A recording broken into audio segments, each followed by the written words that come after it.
Hey guys, today I'm going to be doing a review on the new Verizon LG Versa. It's about like 3 weeks old, and I just got mine on March the 14th, and got it at the Verizon store. So I'm going to show you what you're going to expect when you open up the box, and then I'm going to get to the phone review.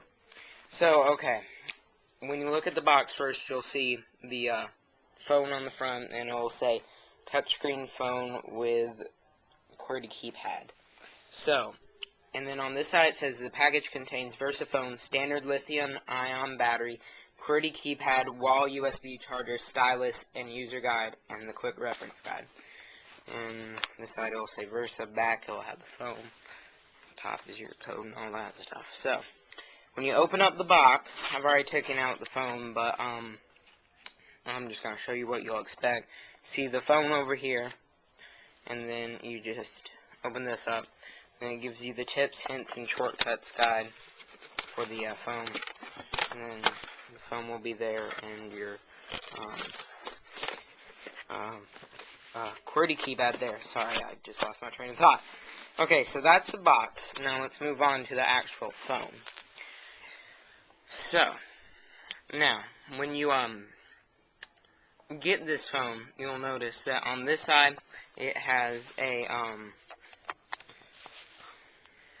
USB charger. It's mini USB base, so it's very small. You can't plug in a BlackBerry charger to this. Volume rocker on this side, your camera button here, and sorry to say it's a 2.5mm headset jack instead of a regular 3.5. So if you want to listen to it with just regular Apple headphones, you can. Lock button on the top, and on this side we have a external micro SD slot for all that wonderful added memory if you want it. I have a 4GB one in there.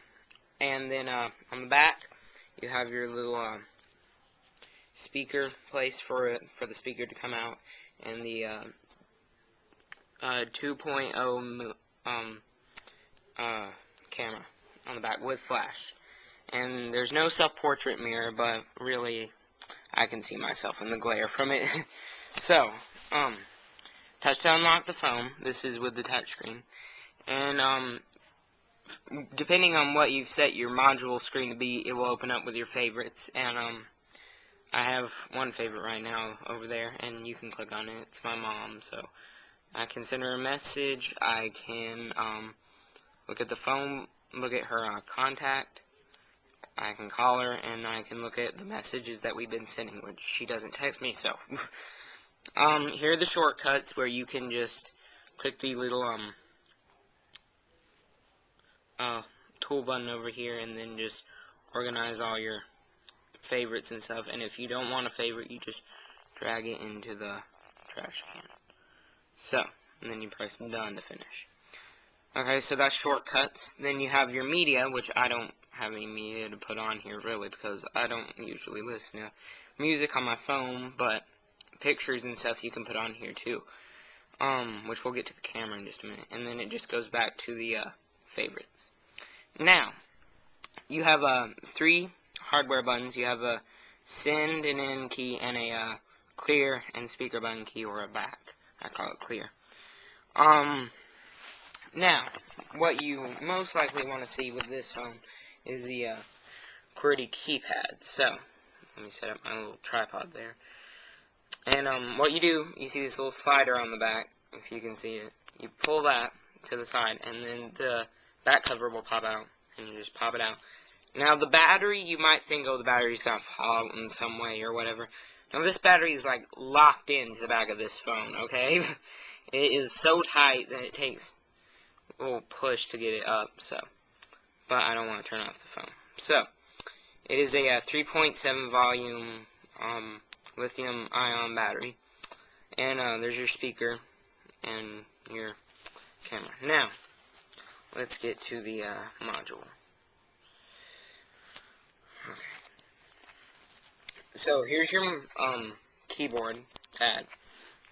You just take the phone and you take these little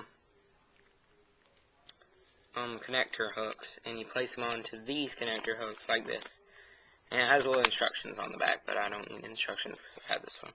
And they'll pop up to your module shortcut, which it has calendar, email, browse, mobile IM, notepad, and new message. So, click back on this. Now, you're going to have another, on this 3D cube, you're going to have another little part of the cube. You're going to have your favorites, then your shortcuts, your media, and then you'll have the module again. And so that's,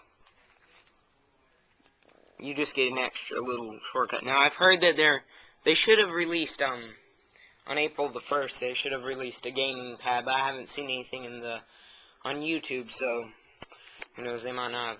So this keyboard is very spacious, like pretty much almost as big as the Voyager, maybe just a little smaller, and it features a chiclet style, so when you press it, it makes that little click sound. It has a full row of numbers.